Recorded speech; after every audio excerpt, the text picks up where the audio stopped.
আজ দুধ মুরগি করে দেখাবো। খুব কম মশলায় এই দুধ মুরগিটা তৈরি হয়, খেতে কিন্তু অসাধারণ লাগে। রান্নাটা শুরুর আগে একটা পেস্ট করে নিচ্ছি। কাজু বাদাম, আমন্ড বাদাম গরম জলে ভিজিয়ে রেখে দিয়েছিলাম। আমন্ড বাদামের খোসা ছাড়িয়ে নিয়ে দুধ দিয়ে এটা মিহি পেস্ট করে নিলাম। কড়াইতে রিফাইন তেল দিলাম আর এতে ফোড়নে দিলাম 6টা ছোট এলাচ, 6টা গোলমরিচের দানা, একটা দারুচিনির কাঠ আর একটা তেজপাতা, 5টা কাঁচা লঙ্কা। কাঁচা লঙ্কাটা আপনাদের স্বাদ অনুযায়ী দেবেন। ফোড়ন থেকে সুন্দর গন্ধ বেরোলে দিয়ে দেবো পেঁয়াজ কুচিটা। পেঁয়াজটা যাতে তাড়াতাড়ি নরম হয়ে যায় তার জন্য একটু নুনও দিয়ে দিলাম। এবার পেঁয়াজটা আমি ভেজে নিচ্ছি।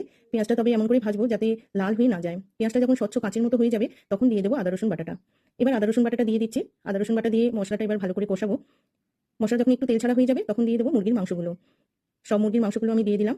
এবার মাংসটা দিয়ে মশলার সাথে ভালো করে কষিয়ে নিচ্ছি। এমনভাবে কষাবো যাতে মুরগির মাংসের কাঁচা গন্ধটা না থাকে, আর হাই ফ্লেমে মাংসটা আমি কষিয়ে নিচ্ছি। মাংস কষিয়ে কাঁচা গন্ধ চলে গেলে বাদাম আর দুধের পেস্টটা দিয়ে দেবো। মশলাটা একটু মাংসের সাথে নাড়াচাড়া করে নিলাম, তারপর গ্যাসটা পুরো অফ করে দেবো। এবার মাংসটা সেদ্ধ হতে যতটা পরিমাণ দুধ লাগে ততটা পরিমাণ দুধ দিলাম। এখানে কিন্তু কোনো জল আর দিলাম না, জল দিলে ভালোও লাগে না। আবার গ্যাসটা অন করে নেবো। পরিমাণ মতো নুন, অল্প একটু চিনি দিলাম আর একদম স্লো ফ্লেমে এটা আমি রান্না করে নিচ্ছি। মাঝে মাঝে একটু নাড়াচাড়া করে নিতে হবে, যেহেতু দুধ নিচে বসে যেতে পারে, তাই মাঝে মাঝে একটু নাড়াচাড়া করে নিলে ভালো হয়। উপরে তেল ভেসে উঠেছে, মাংসটা হয়ে গেছে। এবার উপরে কয়েকটা কাঁচা লঙ্কা, ধনেপাতা কুচি ছড়িয়ে দেবো। চাইলে